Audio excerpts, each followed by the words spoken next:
Dios hizo al hombre y a la mujer a su imagen, con individualidad propia y con la facultad y libertad de pensar y obrar.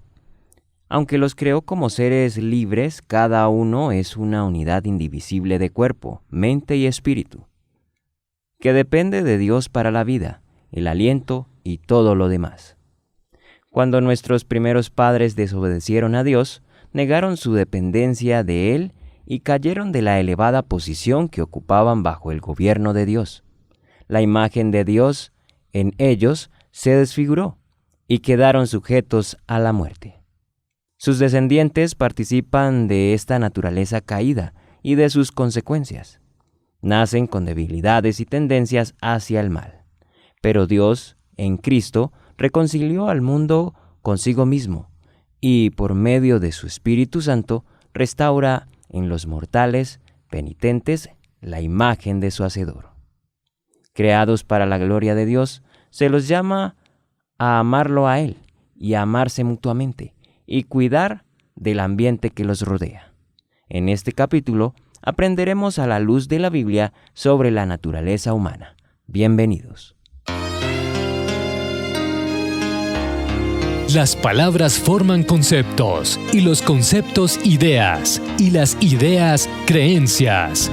Usando la Biblia como fuente principal, te invitamos a esta serie de estudios que traerá a tu vida fe y esperanza, y juntos podamos decir: en esto creemos.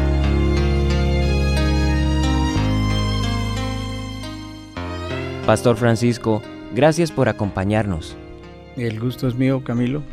Hoy estudiamos la naturaleza humana y para responder tu pregunta debemos pensar en el origen del hombre, ciertamente. Así es, Pastor. Y a propósito de la pregunta, nos dice, o dice más bien, ¿qué dice la Biblia respecto a nuestro origen? Tenemos que ir obviamente a la Sagrada Escritura. Allí encontramos la naturaleza humana. Y esta pregunta se da en los orígenes del hombre. Cuando Dios dijo: hagamos al hombre a nuestra imagen, conforme a nuestra semejanza. Y el Señor, al realizar la obra culminante de su creación, Dios no recurrió al poder de su palabra. En vez de ello, se inclinó en un gesto de amor para formar esa nueva criatura a partir del polvo de la tierra. El escultor más creativo del mundo nunca podría producir un ser tan noble como el que Dios formó. Quizás su Miguel Ángel podría darle la forma a un exterior exaltado, pero ¿qué de la anatomía, fisiología, que cuidadosamente diseñadas para cada función y para su belleza? La perfecta escultura yacía completa, con cada cabello, pestañas, uñas en su lugar, pero Dios aún no había terminado. Este hombre no estaba destinado a permanecer allí inmóvil, llenándose de polvo, sino a vivir, a pensar, a crear, a crecer en gloria. Inclinándose sobre esta magnífica forma, el Creador sopló en su nariz aliento de vida, y fue el hombre un ser viviente. Génesis capítulo 2, verso 7. Dios, que conocía la necesidad que el hombre tendría, la necesidad de alguien que le acompañara, le preparó ayuda idónea. Dios hizo caer sobre Adán un sueño, un profundo sueño, y mientras éste dormía, extrajo una de sus costillas y la transformó en una mujer. Y creó Dios al hombre a su imagen, a imagen de Dios lo creó, varón y hembra los creó. Luego Dios los bendijo y les dijo: fructificad y multiplicaos, llenad la tierra y suyugadla, y señoread en los peces del mar, en las aves de los cielos, y en todas las bestias que se mueven sobre la tierra. Así el origen del hombre se ve. Si bien hoy, en nuestros días, muchos creen que los seres humanos se originaron a partir de formas inferiores de vida animal y que son resultado de un proceso natural que requirió miles o millones de años, tal idea no puede armonizar con el registro bíblico. La aceptación del hecho de que los seres humanos han estado sometidos a un proceso de generación en un componente crucial de la posición bíblica acerca de la naturaleza del hombre nos permite entonces a nosotros tener la confianza de un Dios creador. Dios hizo al hombre, dijo bien claro: hagamos al hombre a nuestra imagen y semejanza. Qué buen punto el que toca usted, Pastor, y en eso podemos decir que la creación del hombre constituyó el cenit de toda la creación. Dios puso al hombre, creado a su imagen, a imagen del Dios soberano, a cargo del planeta Tierra y de toda la vida animal. De aquí surge la segunda pregunta, y es: ¿cuáles son las partes características de los seres humanos? Ciertamente, cuando Dios creó al hombre, la Escritura dice en Génesis capítulo 1, verso 26, repitiendo que hagamos al hombre. El origen de la raza humana se encuentra en un concilio divino, donde encontramos las palabras anteriores.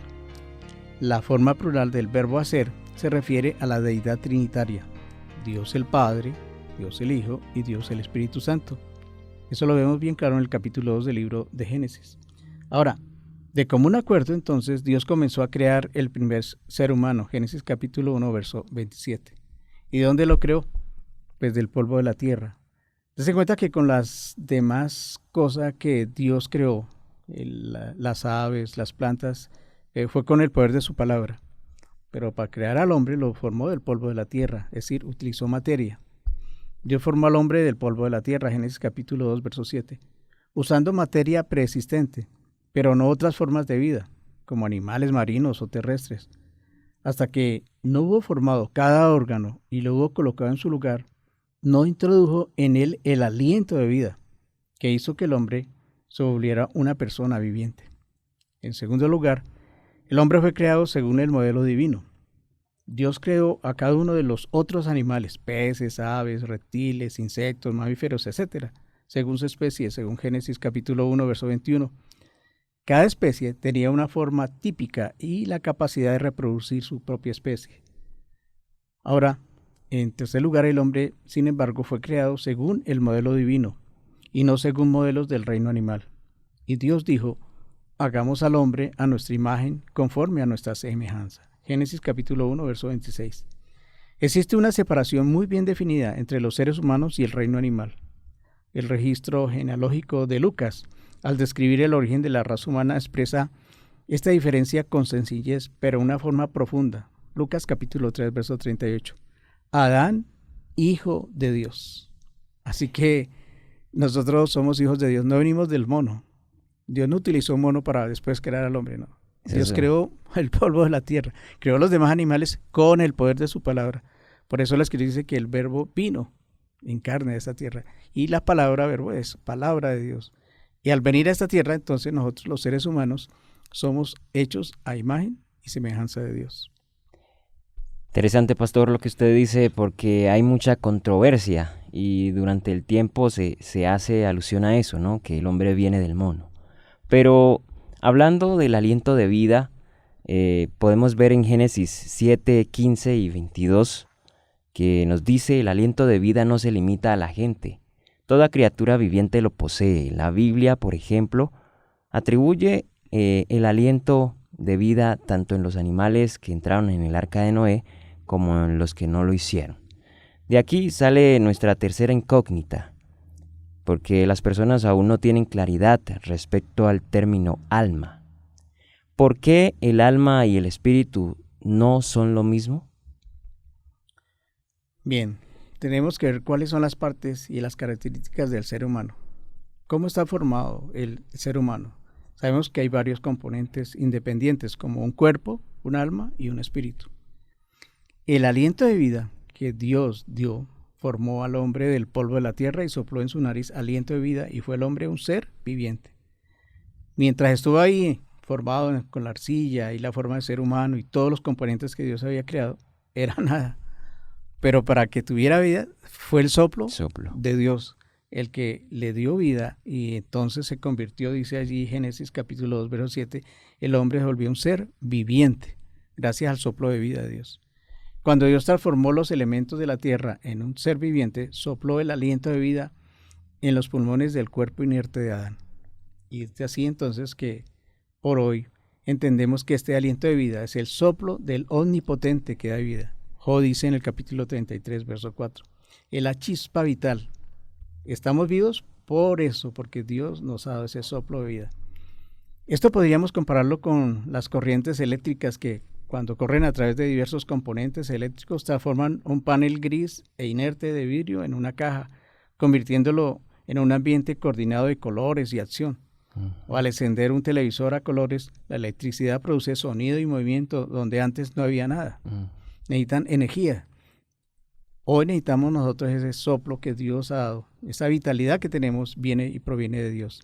Y el alma no tiene existencia consciente fuera del cuerpo. Para ser alma tiene que estar unido con el cuerpo, la materia. No hay un contexto alguno que indique que el alma sobrevive al cuerpo como una entidad consciente. El término que se usa en hebreo para alma viviente o ser viviente es nechá kaiyá. Y nechá no es una parte de la persona, es la persona. La persona. Es la combinación del cuerpo, es decir, del polvo de la tierra, más el espíritu, que es el soplo o aliento de vida. Allí la palabra usada en hebreo para espíritu es ruach, el cual abandona el cuerpo al morir. La ecuación divina es entonces polvo de la tierra más aliento de vida igual una ¿qué? Un alma viviente. Así que si nosotros somos seres vivientes por el aliento que Dios ha dado al ser humano desde Adán hasta el día de hoy. Gracias, pastor. Y es valedera esa explicación, la explicación que usted dio sobre la luz. También se puede decir que la unidad de cuerpo, alma y espíritu nos da la siguiente incógnita. Y es, ¿cuál es la relación entre el cuerpo, el alma y el espíritu? Sí, aquí hay 3 situaciones que debemos mencionar. La primera, hay una doble unión. Por cuanto la Biblia considera que la naturaleza del hombre es una unidad, no define en forma precisa la relación que existe entre el cuerpo, el alma y el espíritu. En ocasiones el alma y el espíritu se usan en forma intercambiable. Notemos su paralelismo en la expresión de gozo de María después de la Anunciación. Lucas capítulo 1, verso 46. Engrandeceré mi alma al Señor, y mi espíritu se regocija en Dios mi Salvador. En una instancia, el Señor Jesús caracteriza al hombre como una combinación de cuerpo y alma, en Mateo capítulo 10, verso 28. Pero en otra ocasión Pablo se refiere al cuerpo y al espíritu en 1 Corintios capítulo 7, verso 34. En la primera cita, alma se refiere a las facultades superiores del hombre, presumiblemente a la mente a través de la cual se comunica con Dios. En la siguiente, el espíritu se refiere a esa facultad más elevada. En ambas instancias, el cuerpo incluye el aspecto físico además del emocional en la persona. Ahora hay una triple unión. Hay una excepción a la caracterización general del hombre como una entidad que comprende una unión doble. Pablo, que se refiere a la unión doble del cuerpo y el espíritu, también habla en términos de una unión triple. 1 Tesalonicenses capítulo 5, verso 23. Y leemos, dice, y el mismo Dios de paz os santifique por completo. Y dice, y todo vuestro ser, espíritu, alma y cuerpo, sea guardado irreprensible para la venida de nuestro Señor Jesucristo. Este pasaje expresa el deseo de Pablo de que ninguno de estos aspectos de la persona sea excluido en el proceso de la santificación. En esta instancia, el término espíritu puede comprenderse como el principio superior de inteligencia y pensamiento que ha sido dotado al hombre y con el cual Dios puede comunicarse por su espíritu. Romanos capítulo 8, verso 16. Y es por la renovación de la mente por medio de las actividades del Espíritu Santo como el individuo puede transformarse a la semejanza de Cristo. Romanos capítulo 12, verso 1 y 2. Ahora, el cuerpo que está bajo el control, ya sea de la naturaleza superior o de la inferior, es la constitución física de la carne, la sangre y los huesos. Una unión estrecha e indivisible. Es claro que cada ser humano es una unidad indivisible.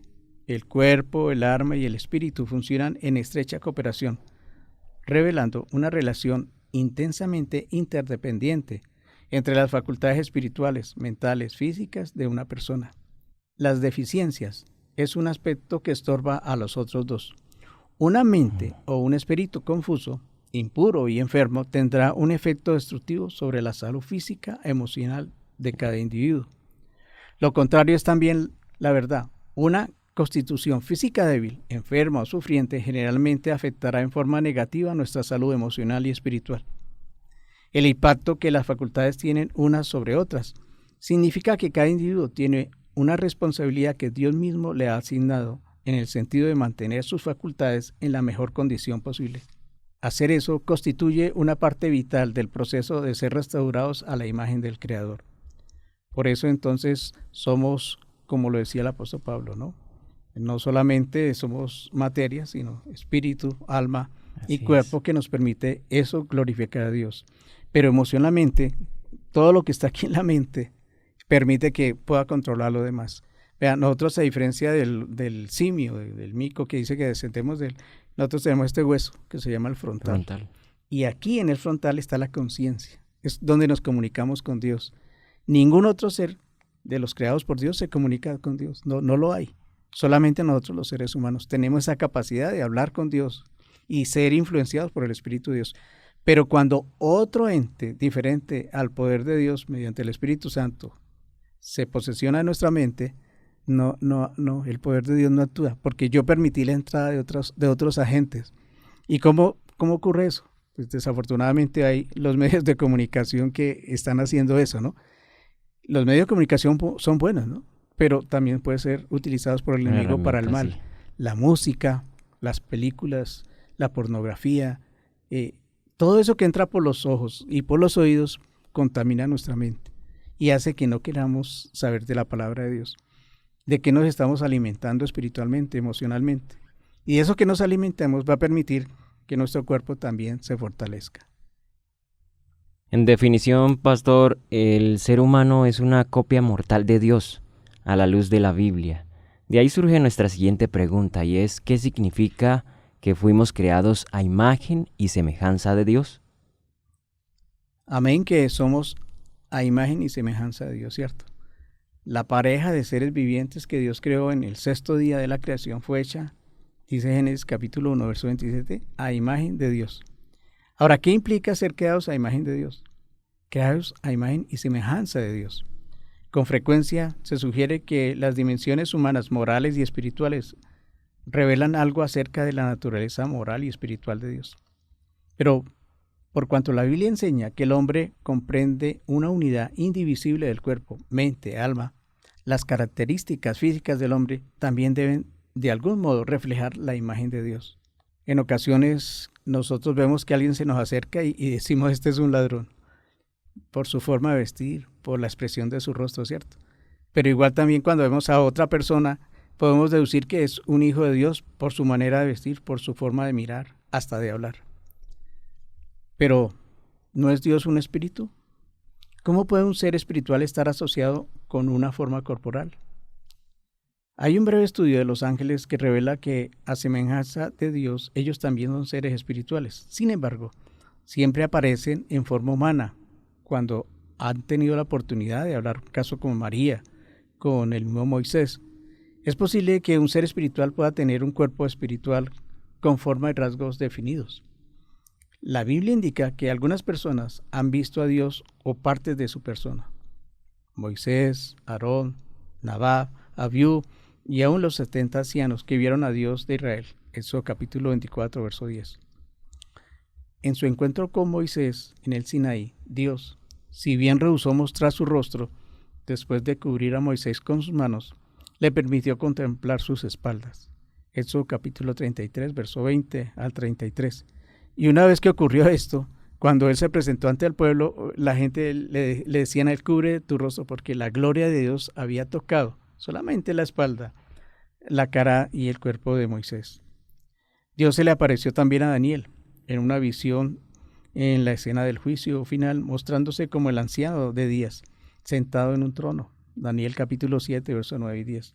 Pablo describe a Cristo como la imagen de Dios invisible. Colosenses capítulo 1, verso 15, y la imagen misma de su sustancia, Hebreos 1:3.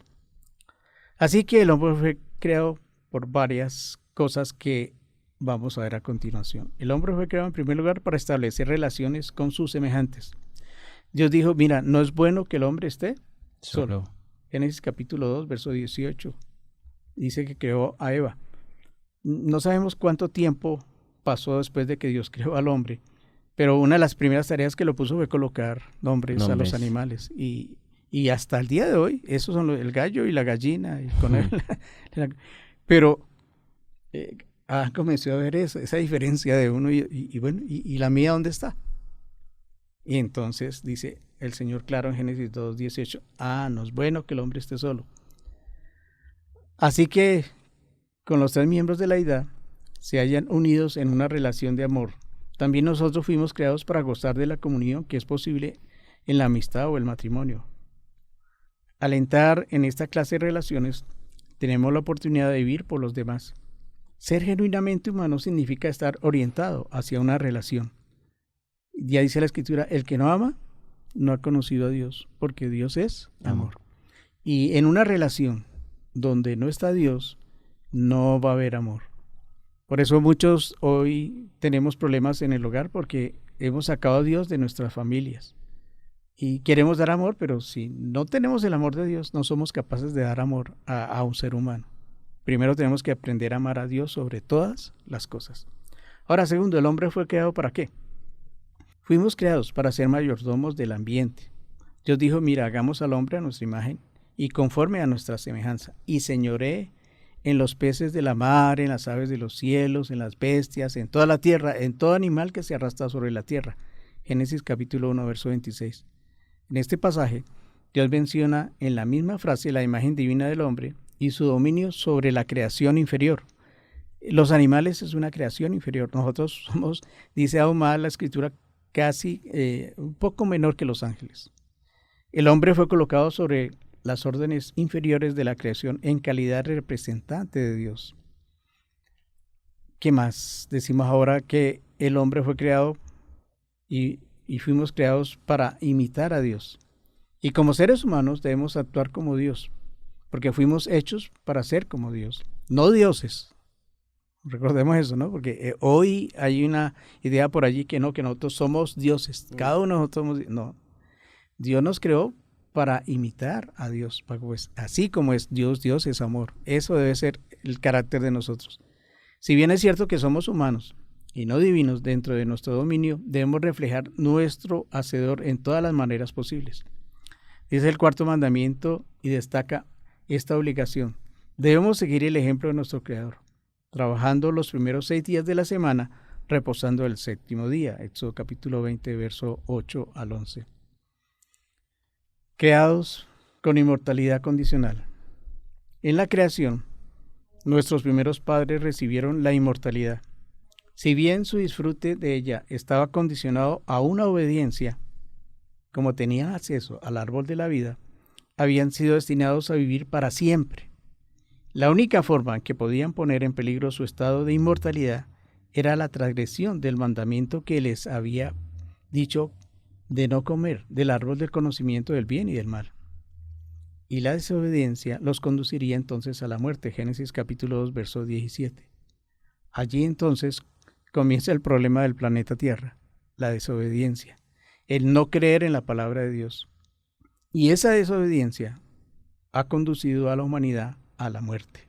Bueno, pastor, teniendo en cuenta todo esto, podemos hacer otra pregunta y es, ¿cómo podemos describir el origen inicial del pecado y cuál fue su impacto? Hay una caída del hombre, ¿cierto? A pesar de haber sido creados, perfectos, ¿a imagen de quién? Uh-huh. De Dios. De Dios. Estar en un lugar perfecto, porque el Edén era un lugar perfecto. Y estar colocados en un ambiente perfecto, Adán y Eva se convirtieron en transgresores, teniendo todo. Y a veces uno piensa también en sus hijos o en sus familiares, pero esto que también que iba y de la noche a la mañana resultaron en negocios y en cosas malas. ¿Cómo sucedió una transformación tan radical y terrible en Adán y Eva? La Escritura nos dice que por naturaleza Dios es santo, ¿cierto? Y que no hay ninguna injusticia en él. Dice que él es la roca cuya obra es perfecta, porque todos sus caminos son rectitud. Dios de verdad, sin ninguna iniquidad en él. Deuteronomio capítulo 32, verso 4. Pero la Escritura declara que lejos esté de Dios la impiedad y del omnipotente la iniquidad. Job capítulo 34, verso 10. Dios no puede ser tentado por el mal, ni él tienta a nadie. Santiago 1:13. Dios odia el pecado. Salmo 5, verso 4. En la creación original de Dios era en gran manera buena, ya habíamos dicho, ¿no?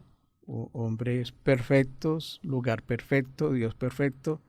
Pero una vez que el hombre desobedeció, lejos del autor del pecado, Dios es el autor de la eterna salvación para todos los que obedecemos. Hebreos capítulo 5 y el verso 9. Así que el autor del pecado sabemos que ha sido Satanás, ¿cierto? Dios hubiera podido evitar el pecado si hubiese creado un universo lleno de autómatas que solo hicieran aquello por lo cual fueron programados. ¿Tú has visto un perro que sea médico? ¿O una vaca que sea una dentista? O algo? No.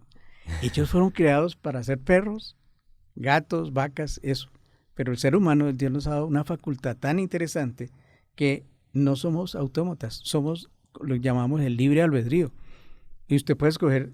Y ahora, la facilidad que también Dios da en los dones para ser un cantante, ser un médico, ser un escultor, ser un chef, es algo que está dentro de nosotros, pero si lo cultivamos, si lo seguimos cultivando, pues va a convertirse en nuestra profesión y se nos va a facilitar hacerlo. Pero Dios no creó seres autómatas que solo hicieran aquello por lo cual fueron programados. Estos animales que mencioné están programados. El perro, ¿usted ha visto ladrar un gato? No. Un perro ladra, un gato maulla. Así que cada uno tiene su función, ¿cierto? Cada uno tiene. Y un perro no está buscando una gata para casarse, ¿no? Cada uno en su especie. Ahora, Dios dejó un orden que debemos de cumplir también nosotros los seres humanos. El amor de Dios requería que creara seres que pudiesen responder libremente a su amor. Y una respuesta así es posible solo de parte de seres que tienen libertad de elección.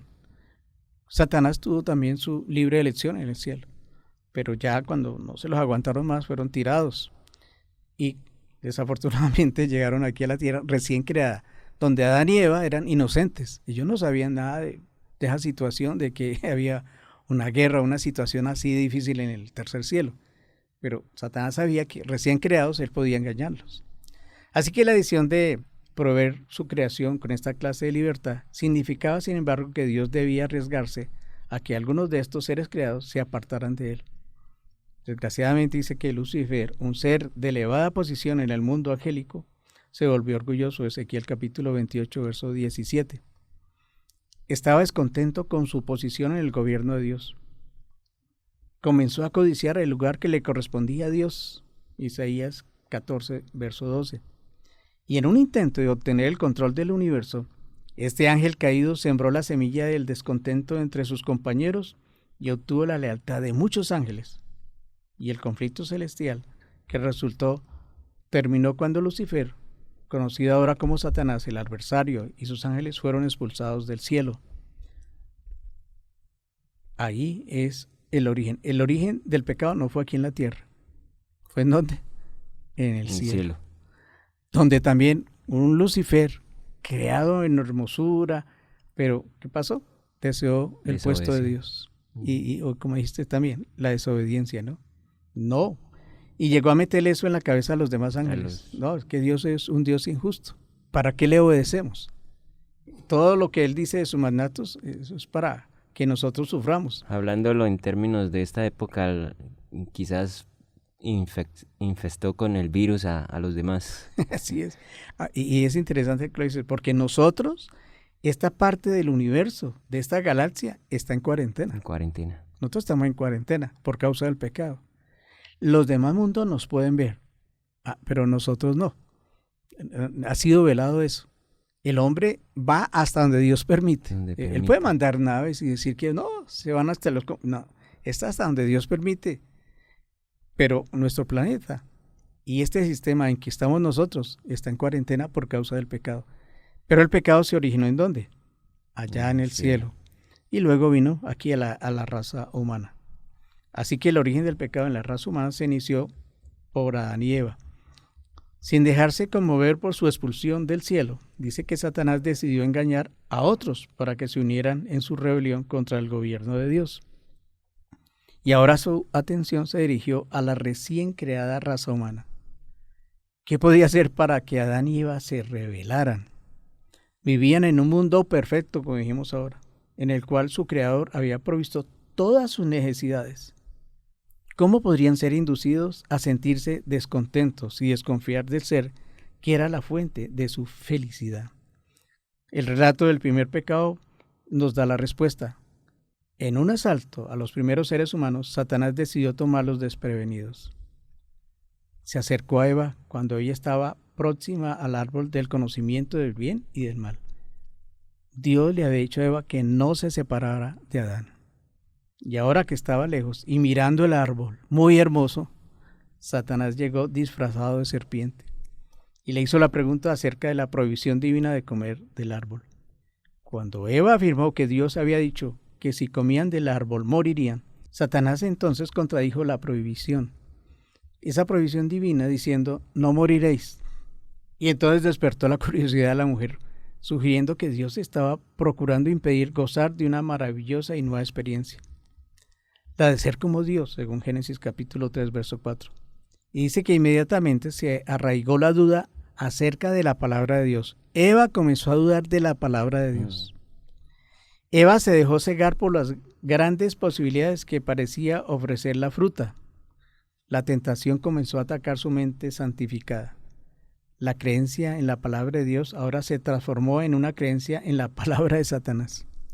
Dice que de pronto se le ocurrió que el árbol era bueno para comer y que era agradable a los ojos y el árbol codiciable para alcanzar sabiduría. Descontenta con su posición, Eva cedió a la tentación de llegar a ser como Dios. ¿Y qué hizo? Tomó de su fruto y comió. Y dio también a su marido, el cual comió así como ella. Génesis capítulo 3, verso 6. Por confiar en sus sentidos antes que en la palabra de Dios, Eva dejó de depender del Creador y cayó de su elevada posición y se hundió en el pecado. Por lo tanto, la caída de la raza humana se caracterizó por encima de todo por la falta de fe en Dios y en su palabra. Esta incredulidad llevó a la desobediencia, la cual a su vez resultó en una relación quebrantada y finalmente en la separación entre Dios y el hombre. Allí vino el pecado en el planeta Tierra. El hombre que Dios había creado y la mujer desobedecieron a lo que Dios les dijo. Pueden comer de lo que quieran, pero de esto no. Dios siempre se ha reservado algo. Vea, se ha reservado el sábado, se ha reservado el diezmo. Y Dios ahora le dice a Adán y Eva, mire, de esto no coman. El día que coman, ciertamente morirás. Así que esa separación entre Dios y el hombre se dio sencillamente por no creer en la palabra de Dios y sí escuchar las palabras del enemigo. Muchas gracias, pastor. Yo esto lo veo como un ejemplo práctico en nuestra vida cotidiana cuando el padre te dice no hagas esto y tú lo haces. Así de sencillo. Bueno, gracias por su respuesta y a todos nuestros oyentes les invitamos en este momento a disfrutar de una pausa musical. Si usted desea recibir este estudio bíblico, comuníquese con nosotros. Estaremos atentos a proveer la ayuda necesaria y también el material de estudio para que usted pueda encontrar cada respuesta. Ya regresamos. En esto creemos es una serie de estudios bíblicos. Si deseas recibir atención personalizada, comunícate con nosotros a nuestros medios de contacto. Y dijo Dios, hagamos a nuestra imagen al hombre conforme a nuestra semejanza, hagamos hoy.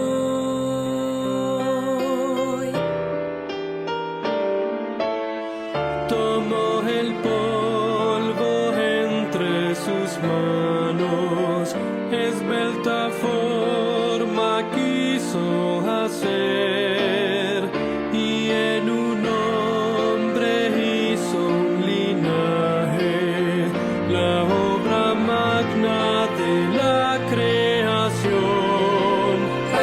El hombre es un soplo de vida, perfecto fue, mas se degradó al caer en el pecado, manchado está,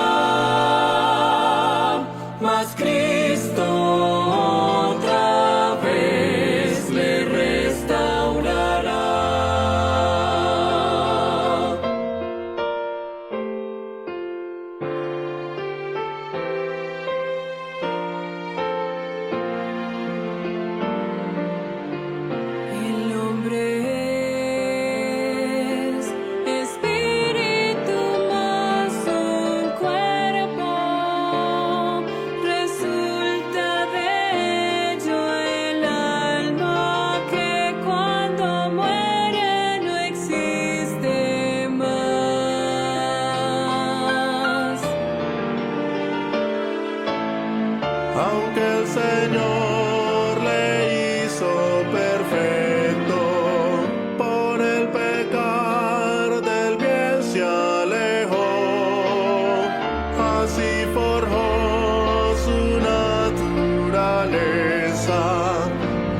salvación para muerte y dolor. El hombre es un soplo de vida, perfecto fue, mas se degradó al caer en el pecado, manchado está,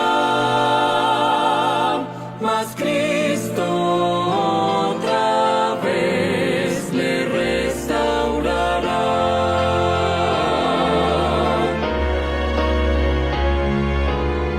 Querer llevar la vida correcta por nuestra fuerza es fracasar, Pero el poder de Cristo libera para ganar la vida eterna.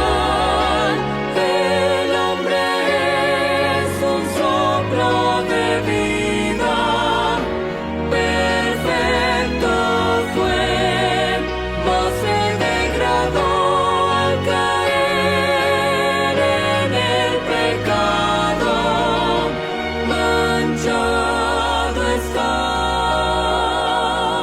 mas Cristo otra vez le restaurará. Amén.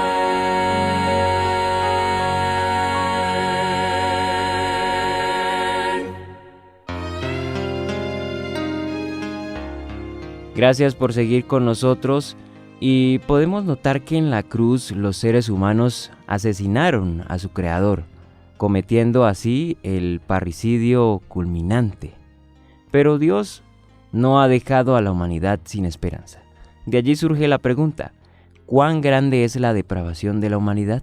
Y también la pregunta que nos dice, ¿cuáles fueron las consecuencias inmediatas de largo alcance que tuvo el pecado? Sí, todo lo que nosotros hacemos sobre la tierra tiene sus consecuencias. Una acción que usted haga contra alguien, tarde o temprano se le va a volver, sea buena o sea mala.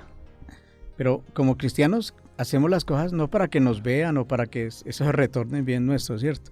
Yo no vuelvo el diezmo para tener más plata, sino por una obediencia a Dios. Pero una consecuencia es que Dios me bendice. Dice, os abriré las ventanas de los cielos. Él no dijo la puerta de los cielos, sino las ventanas. Si usted mira una casa, tiene más ventanas que puertas. Y es así entonces las consecuencias inmediatas que recibimos. Y en la primera consecuencia del pecado fue un cambio en la naturaleza humana que afectó las relaciones interpersonales, así como la relación con Dios. La nueva experiencia reveladora y estimulante produjo en Adán y Eva sentimientos de vergüenza. Dice Génesis capítulo 3 que se vieron desnudos. Y eso no lo tenían. Antes tenían un manto de luz que los cubría. Y ahora, a causa del pecado, se ven desnudos y comienzan a buscar hojas para cubrirse. Y en vez de convertirse en seres iguales a Dios, como Satanás había prometido, se sintieron atemorizados y procuraron esconderse de la presencia de Dios. Génesis capítulo 3, verso 8 y 10.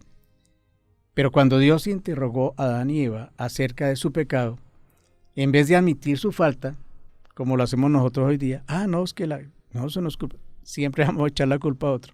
Dice que procuraron transferir su propia culpabilidad. Adán dijo, la mujer que me diste por compañera, me dio del árbol y yo comí. Génesis capítulo 3, verso 12. Sus palabras implican que Eva, y en forma indirecta, Dios eran responsables de su pecado, mostrando claramente cómo su transgresión quebrantó su relación con su esposa y su creador. Eva, a su vez, culpó ¿a quién? A la serpiente. Génesis capítulo 3, verso 13. Así que las nefastas consecuencias que tuvo la transgresión revelan la seriedad de aquella falta cometida. Dios maldijo a la serpiente, el instrumento de Satanás, condenándola a arrastrarse sobre su pecho, como un recuerdo perpetuo de la caída. Génesis capítulo 3, verso 14. Y a la mujer le dijo, multiplicaré en gran manera los dolores de tu preñez. Con dolor darás a luz los hijos, y tu deseo será para tu marido, y él se enseñoreará de ti. Génesis capítulo 3, verso 16. Y por cuanto Adán escuchó a su mujer, en vez de escuchar a Dios, la tierra fue maldita para aumentar la ansiedad y el esfuerzo de sus trabajos. Génesis capítulo 3, verso 17 al 19 nos dice: maldita será la tierra por tu causa. Con dolor comerás de ella todos los días de tu vida. Espinos y cardos te producirá, y comerás plantas del campo. Con el sudor de tu rostro comerás el pan hasta que vuelvas a la tierra, porque de ella fuisteis, ¿qué? Tomado. Así que ahí están las consecuencias. Separación de Dios, separación del hombre y de su esposa, y finalmente el hombre tenía que labrar la tierra por causa de lo que había hecho. Y tendía la tierra cardos, espinos, y había que sudarla para comer el pan. Consecuencias inmediatas. Podemos denotar que por la transgresión la primera pareja se volvió pecaminosa. Ahora que no tenían poder para resistir a Satanás, la pregunta puede ser la siguiente: las veces que Dios ha ofrecido esperanzas de vida eterna al ser humano. Del mismo momento que el hombre cayó, ya había un plan de salvación. Dice que el pacto después no fue de la caída, fue antes. Antes que el hombre cayera, Dios ya había pronunciado el castigo sobre los pecados de la pareja caída e impartió esperanza, introduciendo el pacto de la gracia. Declaró, dice: y pondré enemistad entre ti, Satanás, y la mujer, y entre tu simiente y la simiente de ella. Esta te herirá en la cabeza y tú la herirás en el calcañal. Génesis 3:15.